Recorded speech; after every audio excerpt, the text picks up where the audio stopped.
नमस्ते, सलाम, सत श्री अकाल, जय जिनेंद्र, ओम शांति, शलोम।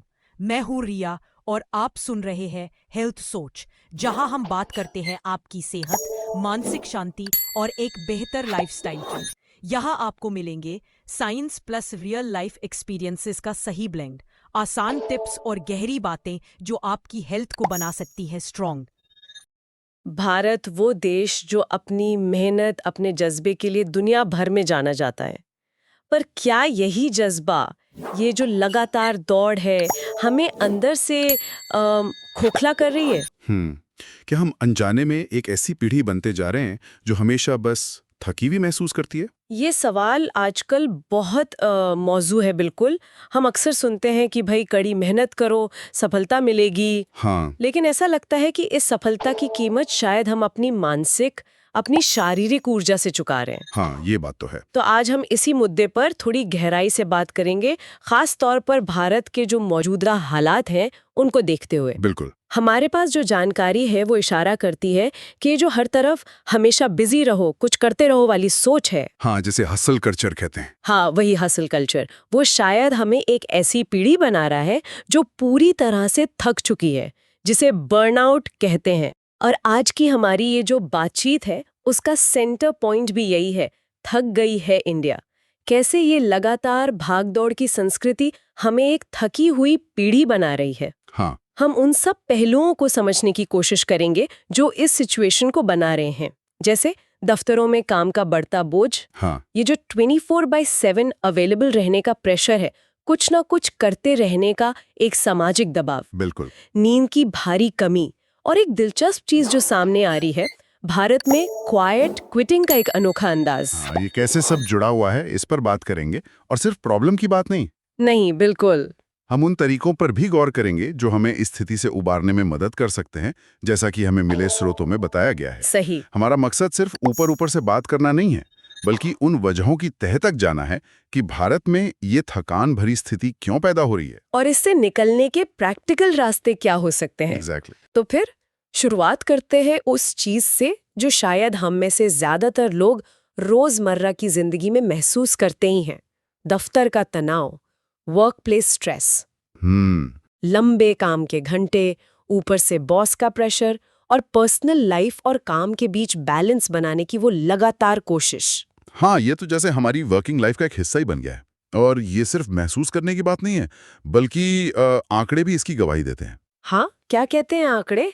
एक चौंकाने वाली बात जो सामने आई है वो ये कि भारतीय कर्मचारी दुनिया में सबसे ज्यादा घंटों तक काम करने वाले लोगों में हैं। सच में?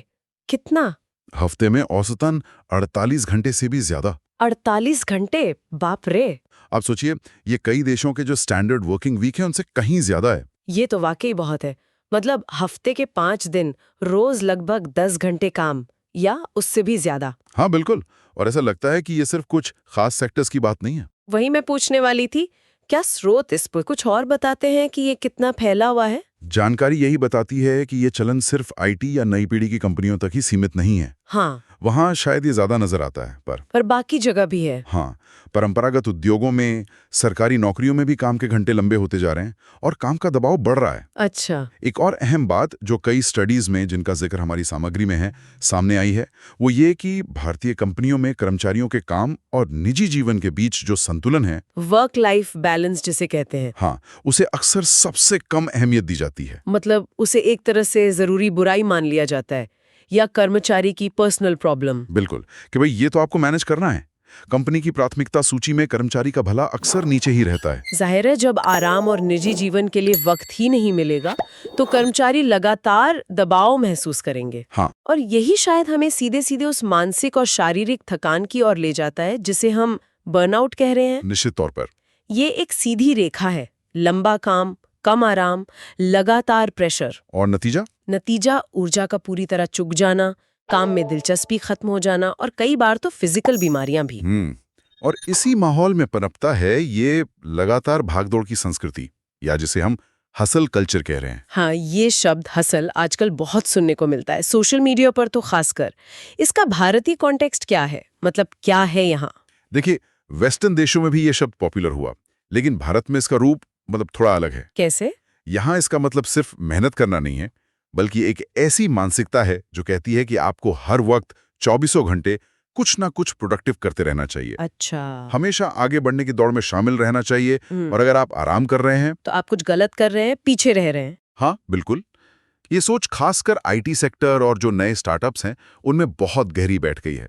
वहां तो जैसे हमेशा काम हमेशा उपलब्ध एक अनकहा नियम बन गया है। ये तो सुनने में ही थका देने वाला है। मतलब छुट्टी लेना, आराम करना या अपने काम के घंटे तय करना, इसे कमजोरी समझा जाता है या महत्वाकांक्षा की कमी? कई मामलों में हाँ, इसे जुनून, डेडिकेशन, कामयाबी की निशानी के तौर पे पेश किया जाता है। लेकिन इसका एक बहुत डार्क साइड भी है, खासकर भारत के युवाओं के लिए। क्या?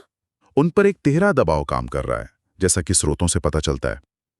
पहला, पेरेंट्स और समाज की उम्मीदें, अच्छी नौकरी, जल्दी सेट हो जाना, दूसरों से बेहतर करना। हाँ, ये तो है ही। दूसरा, कॉर्पोरेट जगत का दबाव, टारगेट पूरे करना, प्रमोशन पाना, हमेशा टॉप पर रहना। राइट। और तीसरा, जो शायद नया है लेकिन बहुत पावरफुल है, सोशल मीडिया का दबाव। ओ हाँ, सोशल मीडिया। वहां हर कोई अपनी चमक दमक वाली सक्सेस स्टोरी डाल रहा है, जिसे देखकर दूसरों को लगता है कि भाई हम तो पीछे रह गए।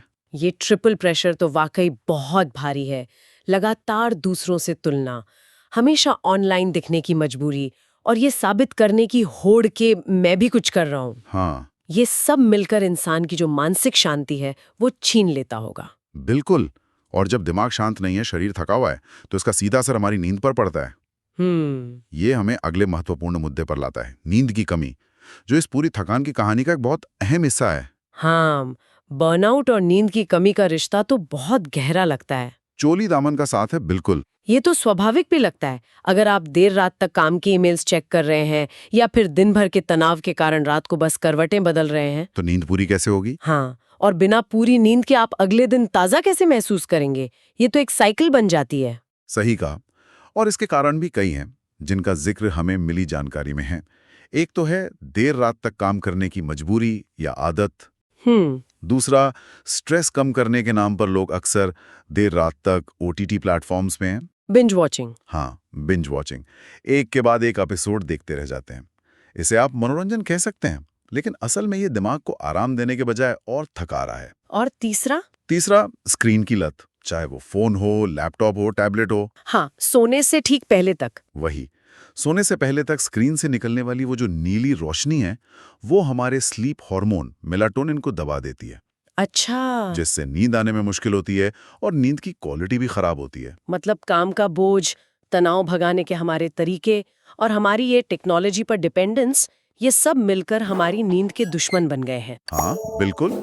और ये एक विशियस साइकिल, एक दुष्चक्र की तरह काम करता है। कैसे? नींद पूरी नहीं होती तो अगले दिन चिड़चिड़ापन रहता है, फोकस करना मुश्किल होता है, गलतियां होने की आशंका बढ़ जाती है, जिससे काम का तनाव और बढ़ता है। एग्जैक्टली। और फिर रात को नींद और मुश्किल हो जाती है। शरीर और दिमाग को जब वो गहरा आराम नहीं मिलता जिसकी उसे जरूरत है, तो वो धीरे धीरे जवाब देने लगता है। बिल्कुल, इसी को हम गंभीर थकान या बर्नआउट कह सकते हैं। इसी थकान और निराशा के माहौल में एक और शब्द आजकल चर्चा में है। पश्चिम में इसे क्वाइट क्विटिंग कहते हैं। हाँ। लेकिन सुनने में आया कि भारत में लोग इसे अपने ही अंदाज में अपना रहे हैं। ये क्या है और इसका भारतीय रूप क्या है? हाँ, क्वाइट क्विटिंग का जो वेस्टर्न मतलब है, आमतौर पर वो ये है कि कर्मचारी नौकरी छोड़ता नहीं है, लेकिन वो अपनी भूमिका से इमोशनली खुद को अलग कर लेता है, डिटैच कर लेता है। हाँ। अच्छा। वो बस उतना ही काम करता है जितना उसके जॉब डिस्क्रिप्शन में लिखा है। हाँ। कोई एक्स्ट्रा जिम्मेदारी या पहल नहीं करता। वो सैलरी के लिए काम करता है, जुनून के लिए नहीं। और भारत में यहाँ इसका क्या मतलब निकाला जा रहा है? भारत में, जैसा कि कुछ एनालिसिस बताते हैं, इसका मतलब थोड़ा और गहरा हो सकता है। मतलब? यहाँ ये अक्सर सिर्फ भावनात्मक दूरी बनाना नहीं है, बल्कि ये एक तरह की न्यूनतम कार्य प्रवृत्ति है, मिनिमम एफर्ट। ओके। कर्मचारी नौकरी में बना रहता है, शायद इसलिए कि नौकरी छोड़ने का ऑप्शन नहीं है या मुश्किल है, लेकिन वो अपना कंट्रीब्यूशन घटाकर सिर्फ उतना कर देता है जिससे उसकी नौकरी बची रहे, सेफ खेलेगा। जैसे वो मीटिंग में चुप रहेगा, नया आइडिया नहीं देगा, किसी प्रोजेक्ट की जिम्मेदारी लेने से बचेगा। वो फिजिकली प्रेजेंट है पर मेंटली और इमोशनली एब्सेंट है। यानी ये एक तरह से सिस्टम के भारी दबाव और कभी न खत्म होने वाली उम्मीदों के खिलाफ एक साइलेंट प्रोटेस्ट है, या शायद बस पूरी तरह थक जाने का नतीजा? दोनों हो सकते हैं। ये अत्यधिक दबाव और पहचान की कमी के खिलाफ एक पैसिव रेजिस्टेंस भी हो सकता है। कर्मचारी शायद महसूस करते हैं कि ज्यादा मेहनत करने का कोई रिवॉर्ड नहीं मिलने वाला, या उनमें अब और ऊर्जा बची ही नहीं है कि वो और ज्यादा एफर्ट करें। तो ये एक तरह का बचाव का तरीका बन जाता है, अपने बचे खुचे रिसोर्सेस को बचाने की कोशिश। हाँ बिल्कुल। ये तो काफी चिंताजनक तस्वीर पेश करता है।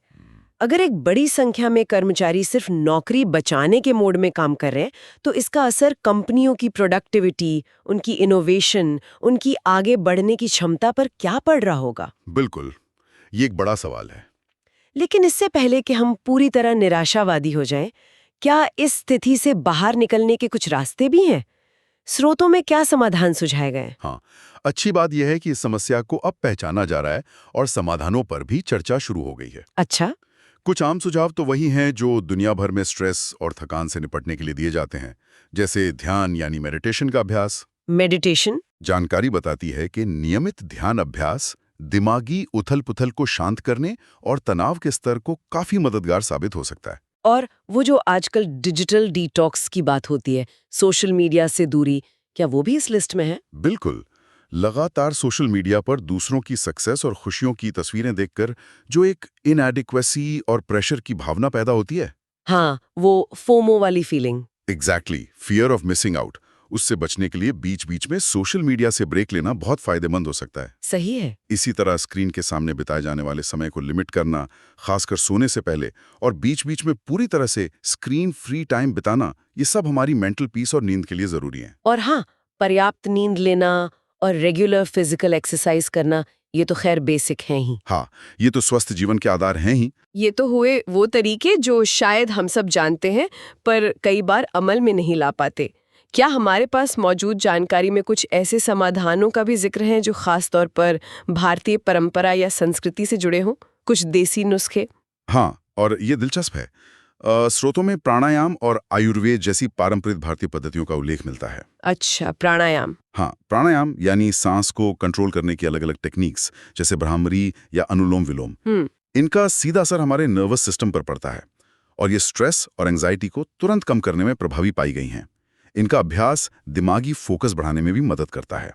और आयुर्वेद, वो कैसे मदद कर सकता है इसमें? आयुर्वेद सिर्फ जड़ी बूटियों या इलाज तक सीमित नहीं है। ये एक पूरी लाइफस्टाइल का साइंस है जो बैलेंस पर जोर देता है। अच्छा। इसमें दिनचर्या यानी एक नियमित और संतुलित डेली रूटीन का बहुत महत्व है।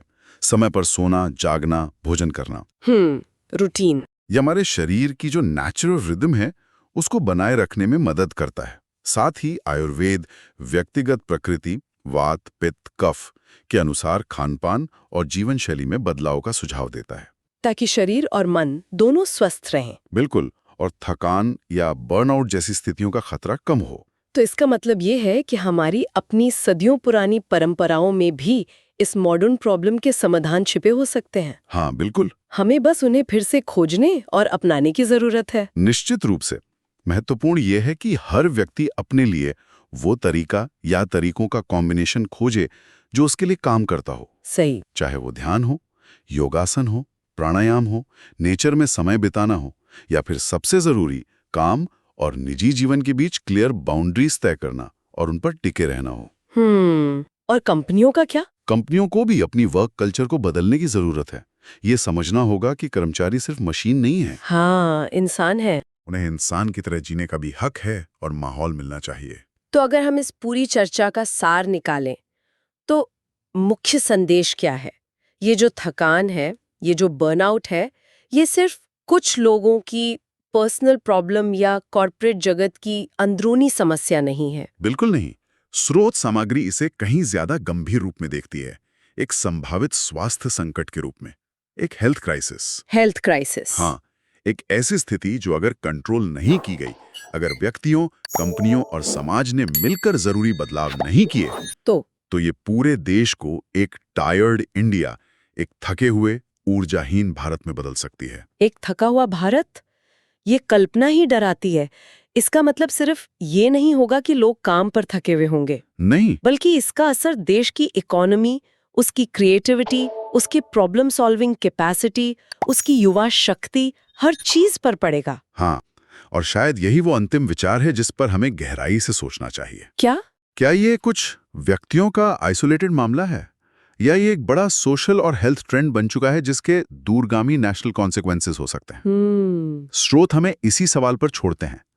अगर इस उभरते हुए स्वास्थ्य संकट को हमने गंभीरता से नहीं लिया, तो एक थके हुए भारत का भविष्य कैसा दिखेगा? क्या हम वाकई में प्रगति कर रहे होंगे या सिर्फ भागते भागते अपनी सारी एनर्जी खत्म कर रहे होंगे? बिल्कुल। ये वाकई एक बड़ा और जरूरी सवाल है।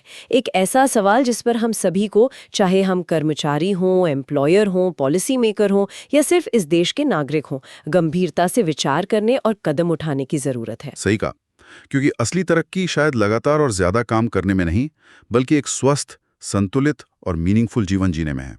शायद असली हासिल वही है। ये थी आज की हमारी हेल्थ सोच। अगर आपको हमारी बातें पसंद आई हों और यूजफुल लगी हों तो वीडियो को लाइक, शेयर और सब्सक्राइब जरूर कीजिए। कमेंट में हमें बताइए आप किन हेल्थ टॉपिक्स पर हमारी अगली वीडियो देखना चाहते हैं और आज की वीडियो से आपकी सबसे बड़ी सीख क्या रही। आपके कमेंट्स हमें मोटिवेट करते हैं और हम सब मिलकर एक हेल्दी और अवेयर कम्युनिटी बना सकते हैं। मैं हूं रिया और आप देख रहे थे हेल्थ सोच। फिर मिलेंगे एक नए एपिसोड के साथ। तब तक याद रखिए, हेल्थ सोच, हर सोच में हेल्थ। आप सबको मेरी ओर से ढेर सारा प्यार और शुभकामनाएं। नमस्ते, सलाम, सत श्री अकाल, जय जिनेंद्र।